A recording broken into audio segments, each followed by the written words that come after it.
So, I mean, let's have a little listen then to what this is all about. Cop29, Azerbaijan is the location. Keir Starmer is, well, pretty much the only vaguely recognisable figure that might be there, one of the few G7 leaders that will actually attend. Let's listen to the new president of the UN Climate, Mukhtar Babiev, speaking at the summit. People are suffering in the shadows. They are dying in the dark. And they need more than compassion, more than prayers and paperwork, and they're crying out for leadership and action. COP29 is an unmissable moment to chart a new path forward for everyone. An unmissable moment, Theo, unless you're the leader of France or India, China maybe, Germany possibly, the United States even, then it is missable because they ain't going. Yes, so unmissable that those leaders that you just reeled off there aren't attending this summit in Baku, Azerbaijan. I think they split into two groups. So if you look at like China, let's say President Xi Jinping or India, they're not going because they're full steam ahead with their economies and trying to secure their position. They pay little attention, I think, to the climate emergency that we're told currently exists. And then you have leaders like Olaf Scholz of Germany and Emmanuel Macron of France, who I think, if you look at this, are actually just much more conscious about their own energy supply, and they realise that they don't necessarily have the luxury anymore to think about wind turbines and solar panels. And actually, the most important thing is to secure their own energy supply for their countries. And of course, this comes off the wake of Russia's war in Ukraine in 2022. And that's probably why, if you look at it, that's why they're not going to this particular summit. They just know that actually the climate emergency that they are lobbied about actually doesn't matter that much. What matters is that their voters have relatively cheap energy, whether it be oil or gas, fossil fuels, effectively to heat their homes and to power their televisions and to fill their cars up. And so I think it's broadly speaking two groups. But Keir Starmer doesn't fall into either, of course, because as part of his agenda for election going back to July, he promised to green the economy, hit ambitious net zero targets, so ambitious that many people believe they can't actually be hit, to decarbonise the economy and hit net zero. And that means building wind farms, not just offshore, as they've previously been built, but also onshore as well, and to generate electricity and power without the need for fossil fuels. And that's why he's going. He wants to build up the entire economy about it. Now, originally, of course, he said that would cut energy bills. But as we've latterly discovered, it's not going to happen yet. That promise has gone by the wayside. Indeed, members of his own front bench won't repeat that promise on the floor of the House of Commons for fear that they'll mislead MPs on the floor of the House of Commons and have to come back and apologise, because there's serious question marks about actually whether it's true and whether that number of reducing bills by £300 a year can actually be hit by the end of this Parliament. So Keir Starmer's going, it's top of his agenda.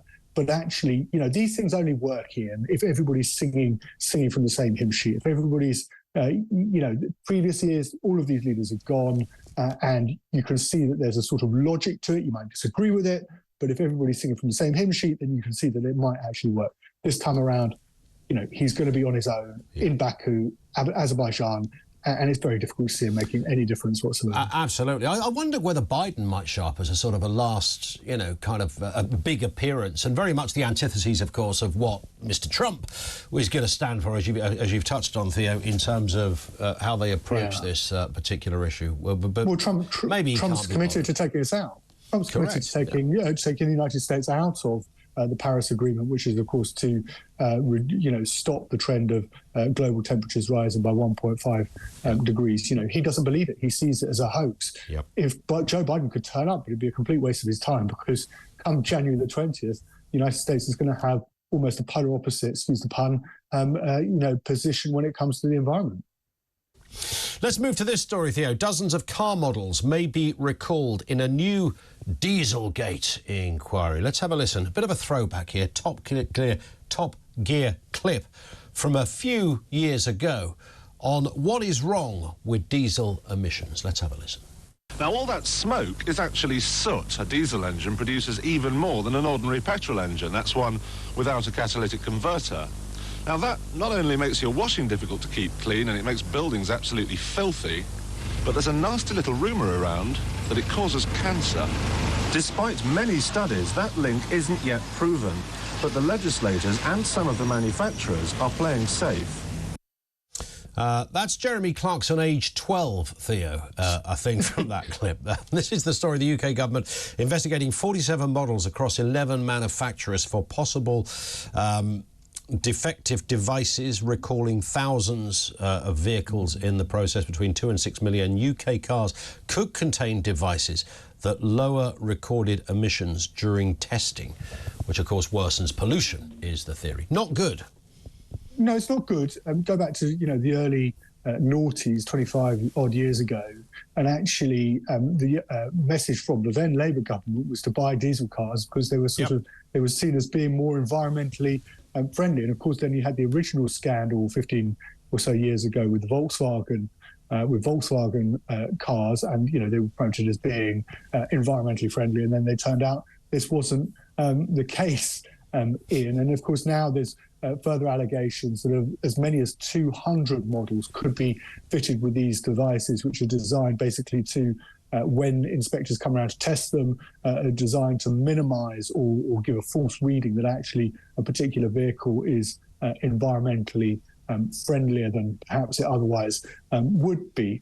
Yeah. I just say, I think given the trend now and given how advanced many car manufacturers are, and we always know this, these changes never come about from politicians. They come about from actually the fact that many car manufacturers are actually, whether it's Tesla or any other car manufacturer for that moment, for this moment, is they're actually making huge gains in modernising cars, introducing electric cars. I frequently walk down the street, step out into the road, and I'm about to be run over because you never hear the thing. You don't hear it. You hear what's coming. Weren't they going to put sound effects on those cars? I mean, I'm deadly serious. I'm sure there was an argument that they were going to put some kind of noise. I did it the other day with walking the dog. Out I stepped. There's a flipping Audi coming up. The massive thing as well. Total silence. You never hear it, do you? But actually, these car manufacturers now are making huge strides in terms of electric vehicle technology. Whether it's and then there's also some of them are looking into hydrogen as well. So I don't think this story. I mean, it's a big deal, but I don't think it's going to have the sting that it had 15, 20 years ago. Because we know where this is heading, and many people are of course looking towards replacing their cars, and it will be expensive for people within the next 5-10 years. The only thing I would say is that if you've ever actually tried to drive one of these vehicles on long distances, the government's got to do much more to put in the installation points so that actually people can recharge their batteries. I had a friend who came down from London to from Newcastle to London. It took him 14 hours. He spent 3 hours queuing to recharge in a service station somewhere near Doncaster. Well, indeed. I mean, and he couldn't get down. Yeah, I constantly hear that story that it's still, it's got a bit better, but it's nowhere near. Charging stations are not as prolific as petrol stations, and until they are kind of at least in a similar ballpark, nothing's going to happen. But I guess that's similar as well for our previous story about wind and alternative energy. Yeah. I think this weekend there was no wind or something. There was literally registered zero on the alternative energy scale. Yes, and that's this is what the scientists are saying. If you don't have wind, or you don't have the sun isn't shining on a particular day, then you don't get the energy. You need the backup. Yeah. And Keir Starmer and Ed Miliband want to make us energy independent, and that makes sense given what happened with the war in Ukraine and the spike in energy costs that we saw, which led to, or in large part to, double-digit inflation. But it's no good saying, you can say, well, we can use less energy as a result, but actually schools, hospitals, factories rely on using large amounts of energy, regardless of whether the sun is shining or the wind is blowing. Those institutions, those types of outfits need huge amounts of energy. Sure. And if you're not going to get it from wind or from the sun, then it's going to have to be supplemented by fossil fuels. And the government doesn't seem prepared to accept that. Or you can accept an alternative, which is to have energy rationing, whereby the government looks at cutting power for domestic usage within certain hours, whether that be overnight or at low peak times, off-peak times during the day, in order to make sure that those institutions, like especially hospitals, for instance, are able to access the energy that they need. But we don't seem in this country to be prepared to have that conversation right now. And it's one that's arguably going to come up, certainly. You can almost see that heading around the corner at some point. Listen, Theo, stay with us. Theo Usherwood, the political commentator, with us here on Talk. Back with more stories on the way in a few moments. Graham says net zero is not the problem. Whatever you think about climate change, it is simply there are too many humans on the planet. Well, there might be something in that. Maybe too many humans in all the wrong places or concentrated in certain places. I don't know what how that would scientifically pan out, as it were, but there might be something in that. I don't know how many humans you ideally would have on planet Earth. Let's continue. Theo Usherwood is with us, political commentator, looking at the big stories of the day. And this one, Theo, parents have been told to declare their 3-year-old child's chosen gender when registering them for a place at school. That must be one kind of heck of a form, I would imagine, given how many genders the BBC thinks there are. Have a look. What are the different gender identities? That's a really, really exciting question to ask. Do you know there are so many gender identities? So we know we've got male and female, but there are over 100, if not more, gender identities now. Yeah, spoiler alert, no there ain't. That, Theo, was actually a kind of BBC educational thing. I think the BBC took it down after, I would assume, taking a good guess here, the Daily Mail probably got hold of it and thought, what are they doing? 120 genders? Then it seemed to disappear from their iPlayer. But there it is. Over 100 local authorities are asking parents of their 3-year-olds to declare the child's gender identity. What is happening here? I don't know. I honestly, I looked at that and I'm just sort of quizzical. And it's I think there's a dangerous trend, isn't there, where actually whether you have this sort of ideology that's actually been taught over the reality of actually what the situation is. And I noticed on this form that parents were being asked whether their child, if they could, self-describes their gender. I think it is perplexing, and I think it's slightly worrying because, of course, schools need and teachers need to actually and when pupils are allocated according to a school, to ensure that there's even representation and gender balance right across a particular school, so that it's not one weighted one way or another. And I think I can't understand how this sort of I think it's initially said there was some sort of error in the way the software worked, but how this was sort of allowed to happen. I think it's really important that, if you've got kids or whatever, that that your child is being taught in, and you want them to have a co-education, to go to a co-ed school with boys and girls, that there's an even balance, and that actually I can't understand how we've allowed this sort of rather pervasive ideology to creep into our education system. It just seems to me to be very strange. It is strange. If you want to get to adulthood and you want to make a decision as an adult, I take a fairly soft sort of libertarian point of view. Then by all means. But in terms of like children's schools, just the basics that they're correct.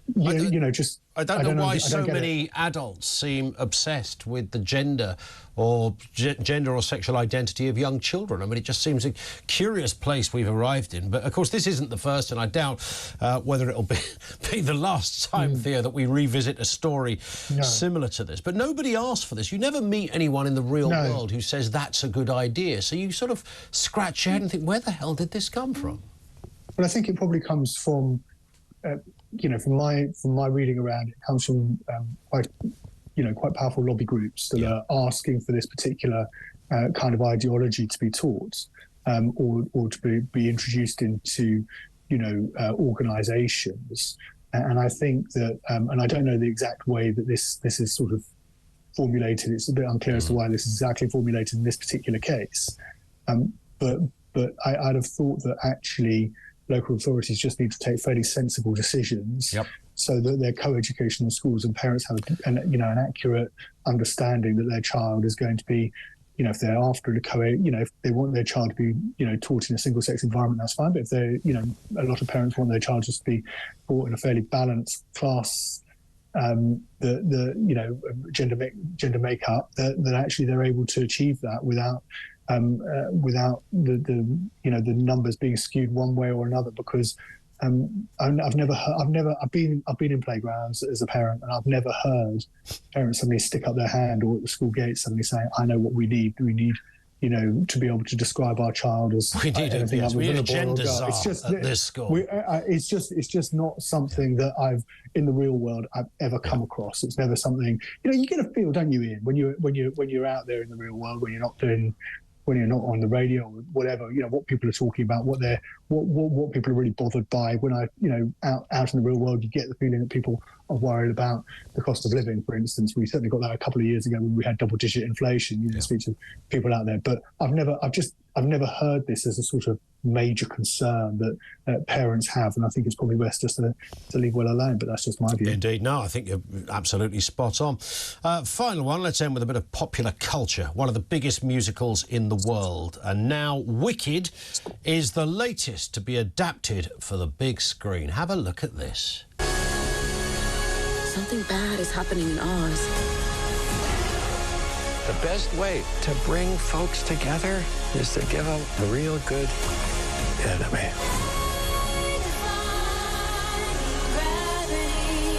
You have no real power.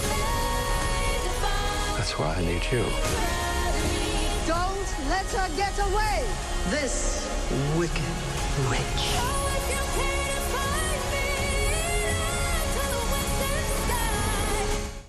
There it is. Wicked. Massive in the West End, massive on Broadway, massive around the world. It's now, Theo, going to be on the big screen. Early estimates predict it could make $1 billion at the box office, which always surprised. I always thought musicals are more of a kind of parochial cinema offering, but apparently a witch flick is where it's at. However, merchandise sales might be a bit slow, with some products recalled after the toy manufacturer Mattel listed an address for an adult website on the packaging. So instead of people being taken to, what they thought was kind of, wicked dolls and Ariana Grande with a witch's hat on or whatever those, what is she? I don't know what she is in that. I know she's in it. They were taken to something, a little more spicy. More explicit. Yeah, not great, is it? I mean, it's a sort of one of those disastrous PR own goals that people sort of run around thinking, how the hell did we do this? How did we manage for this to happen? It's not entirely clear how it was allowed to, how this mistake in the QR code or whatever it is, the website address, managed to filter through. Maybe there was somebody with some rather dark, malicious intent. There could be that described. But what a grim world it would be if once in a while, Theo, we didn't have one of these kind of stories pop up. But these. I was trying to. I showed my wife this story just before I came on air with you this afternoon, Ian. I was trying to think of something, if there could be any silver lining, and she said, these dolls. She made the point to me that often these sort of dolls become collector's items, don't they? That perhaps, yes, like those. You see people trading those Star Wars caricatures and spaceships from 40, 50 years ago, and they're worth an awful lot of money. Worth a lot of money. If you've got the full set and it's in the box. And my wife made the point, which I think was the most erudite, kind of intelligent point that I could sort of. So I'm just going to steal it. She was like, maybe the dolls with this adult porn site, code or website on the on the box, on the box will in 20 or 30 years time attract a premium as being a disaster. I think for they Mattel. will. And actually, if once these let's just if you're one of the children who's got this, just leave the box alone. Put the box somewhere safe. Enjoy playing the with box might be more valuable than the yeah. It's like when there's a misprint on a coin, isn't it, or something. Yeah. Keep it for a rainy day in 20 or 30 years time. Match the box with the doll, and maybe I don't know if we'll have the eBay then or whatever, but maybe it might attract. This was my wife's point anyway. Maybe it'll attract quite a lot of money. I like it. Listen, Theo, fabulous stuff. Thank you, Theo Usherwood, political commentator, with us on the programme.